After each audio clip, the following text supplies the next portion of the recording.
Hey guys, it's your boy Arus. Welcome back to the channel. Just thought I'd give you a couple of videos today.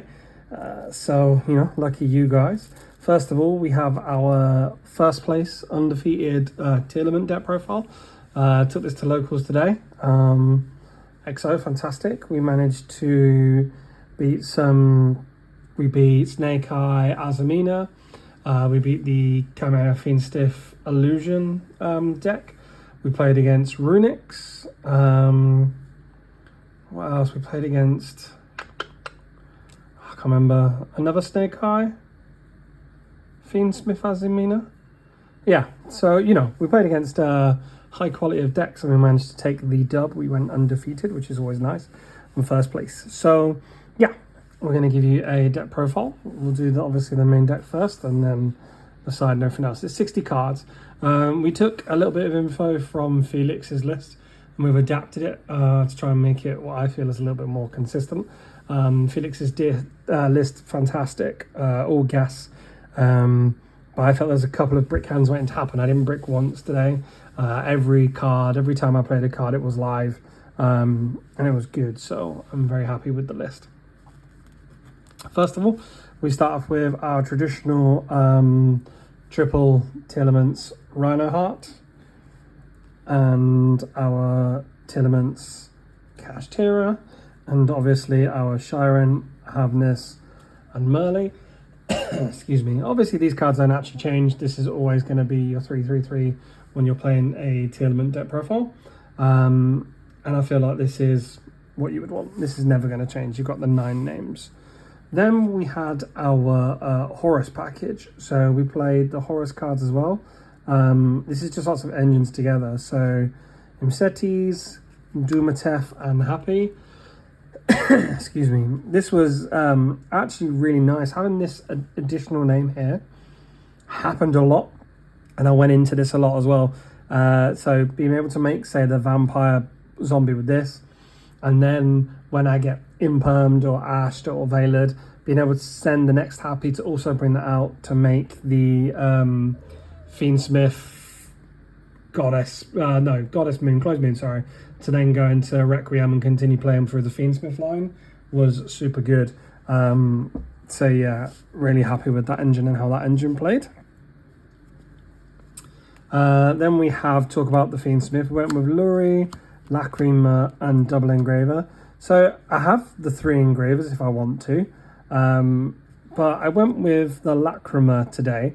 I figured I played 2 engraver, 1 Lacrima and then the Lurie. And you know what, I was actually really happy with this. Milling all the time, you tend to send the engraver to the grave anyway, and Lurie also tends to go to the grave more often. So the on-field summon effect of Lacrima coming from Requiem, sending the engraver to give the additional for Desiree came in clutch. I really like this ratio. I will play this ratio in this deck going forward 100%. So that was nice. Then we have obviously the Cash Tira package, double Unicorn, double Fenrir. Fenrir obviously doubles up as a tier cash searcher as well as a Unicorn searcher, and obviously Unicorn giving us additional access to birth means we have an extra body on field to help with our link climbing, as well as applying pressure in certain matchups. When playing against Devon, Unicorn trigger allowed me to send one of his super poly targets to banish your super poly target, which actually gave me huge value in the matchup. So yeah, really, really good. Happy with that. And then just the additional cards is 1 Crystal Beast Emerald Tortoise and then 2 Shufflers. Really happy with all the monsters today. All performed really well. Can't really say anything about that. Then we have obviously triple planet. In Felix's build he played 2 and he played the 2 Rainbow Bridge. I opted for 3 because I never not want to see this card. This card is never a brick. It's always live. The search and pop effect it's just a great card. I want 3. I'm going to play 3. If I'm playing tier, I'm playing 3 planets. Then we have triple tactics dust. Again, This card is live quite often, especially in a deck where you're basically going second all the time, because you're making all of the cards live. You're playing board breakers, essentially. You're interacting with your opponent, and they're likely to do this to activate monster effects. So triple tactics thrust, I was happy with. Really good. Sorry, triple tactics talent, I was really happy with. And then talking about triple tactics thrust, 3 of them. Sorry about that, my cat was running around like a maniac. I didn't want it to knock over the stand, so apologies. Triple tactics thrust, triple tactics talent. I'm sure you can see where this is going with the 3 thrusts main as well as the 3 talents. That is purely simply going to be going towards grass, obviously. And then triple King Sark, triple Foolish Burial of Goods. Playing 3 of these, I saw Felix play 3 of these. I was like, I don't like that. But this is actually just incredible playing 3 of these. I was so wrong. Sending the Trivikama, sending the Rainbow Bridge, or the Suliek, or the Scream Light to tailor for anything I wanted at any time was fantastic. Absolutely do recommend playing like 6 copies of Pearl Rhino, for example. Brilliant. Triple Scream, and then triple Left Arm Offering. Did this a couple of times where I tried to bait interruptions, bait some negates on the field, and then left myself with a left arm and like a couple of cards. And I was like, cool, I'm happy with where we are. Left arm, banish, get grass, let's see what we can achieve. And every time I resolved grass, I won, except for one time where I milled only 15 cards. I didn't actually trigger anything that was useful, so that was unfortunate. But other than that, I left down quite a lot and I grassed quite a lot, and the grass definitely was greener. Then our one-offs, 1 times Race Off, 1 times Called By, 1 times That Grass Looks Greener, Nuts card, 1 times Tracked, 1 times Birth, 1 times Terraforming, 1 time Walls of the Imperial Tomb. This card came in quite clutch as well today. I can see why Felix mained this as well as the Rainbow Bridge. The Rainbow Bridge is another copy of Walls, it's another copy of Pearl Arana, it's another copy of Race Off, but mainly this one. It allows you to get into your Horus engine even if you don't have King's Sarcophagus, and it allows you to go into Zombie Vampire and put considerable pressure on the board, because I had game states where literally all I had was just Horus cards on the field, and you know, they're big bodies, they're big boys doing big damage, so having the Imperial Tomb on the field allowing me to just special summon like 5,600, 8,000 worth of damage was really good. I would recommend.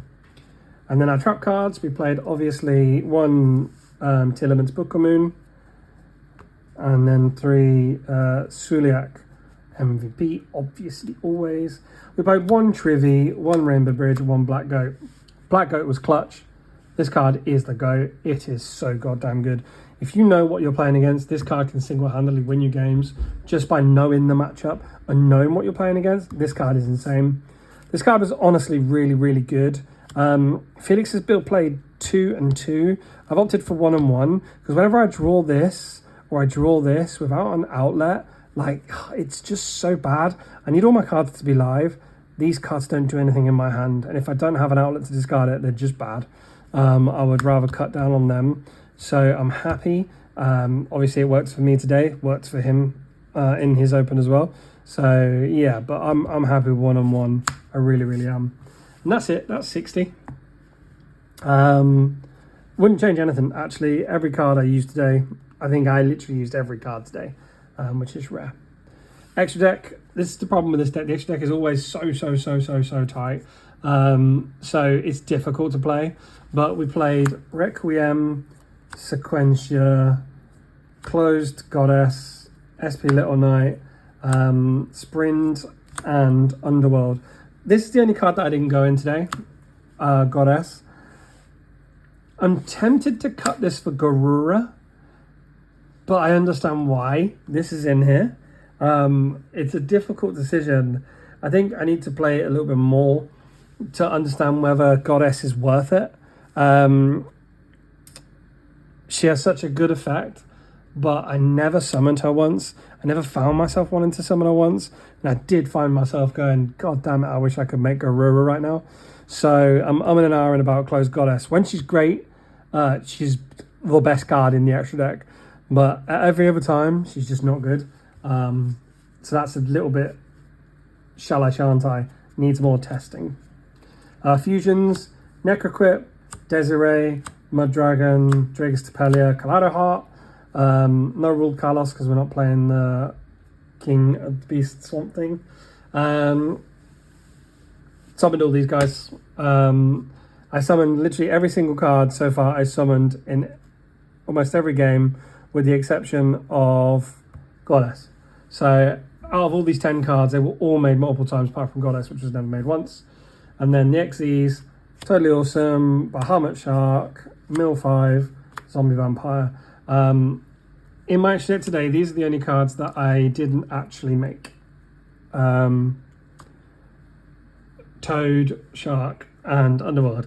I wouldn't take out Toad and Shark because they are just there for combo. I just never found myself going down that combo line. I often went down different routes because I had better ways to do things. This I summoned load, this I summoned a load. Everything else, this was all played. So 12 out of the 15 cards I played in every single game. Shark and Totally Awesome are really good.